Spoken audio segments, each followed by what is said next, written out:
c'est un chargement étonnant que prépare le diocèse de Kirkouk ce matin. Des lits pour les étudiants en exil, majoritairement chrétiens. Direction, une maison louée par l'église dans le centre-ville. There is nobody here right No. now. Today he's coming in this house. 36 girls in this house. 36 étudiantes originaires de Mossoul, venues rejoindre leur université, elles-mêmes en exil à Kirkouk. Aujourd'hui, une ONG irakienne est venue prêter main forte au projet. Il faut dire qu'il est ambitieux et il suscite l'intérêt partout. Because we need all these people, all these students from Iraq. So we need them to help my country, to help my people. Next time there will be doctors, engineering.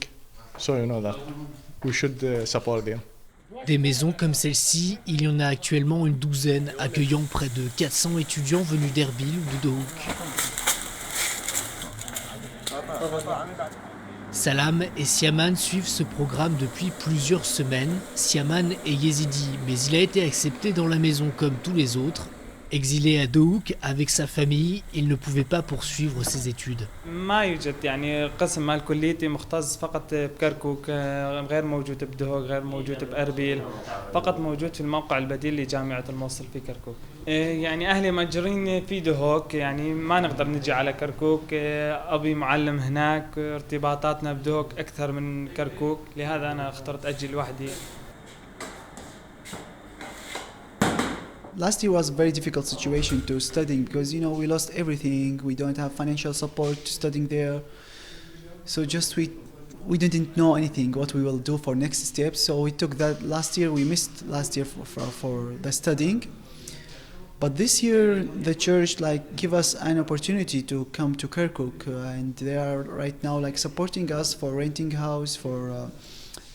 Helping us, supporting us with food, with many things. Hors caméra, certains racontent avoir vu des amis d'enfance rejoindre Daesh, alors l'envie de tout quitter est immense. بعد ما أعزل بس أريد أطلع من العراق هاجر.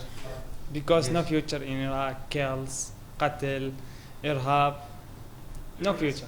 C'est ce que Monseigneur Mirkis veut combattre, même si lui, le porteur du projet, n'a qu'une exigence, leur réussite. Je leur ai demandé de s'organiser dans la maison et surtout de réussir à la fin de l'année, parce que c'est le meilleur cadeau que je pourrais espérer d'eux. Ceux de l'année dernière, j'avais demandé la même chose et ils ont tous été très bien et tous avaient réussi.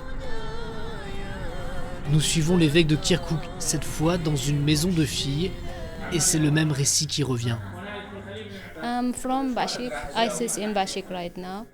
I come to Kirkuk to finish my engineering, do my study, learn with 30 girls in this room. We sleeping, we eating, we studying everything with other. And it's comfortable, I think, not very difficult. Elles sont une trentaine de jeunes filles chrétiennes et yézidis, un vrai défi pour le diocèse. Vous avez peut-être remarqué qu'elles sont assez heureuses, assez contentes. On essaie de pourvoir à tous leurs besoins. Nous avons profité aussi du voisinage des sœurs dominicaines pour qu'elles s'occupent d'elles s'ils ont quelques besoins. Parce que s'occuper des filles ici, dans cette ville, ça demande beaucoup plus d'attention que pour les garçons. Mais ici aussi, malgré tout, le désir de partir est fort. Alors un débat sur les migrations commence. Monseigneur Mirkis ne baisse pas les bras. Leur redonner confiance en l'avenir et en leur pays, c'est le sens de son projet.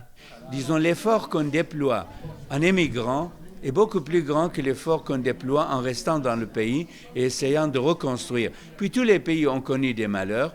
Pourquoi pas nous aussi reconstruire notre pays? C'est à notre portée. Après un an dans la fuite et l'incertitude, ces étudiants n'ont plus qu'un souci, décrocher leur diplôme. Un luxe pour eux, un investissement pour tout un pays.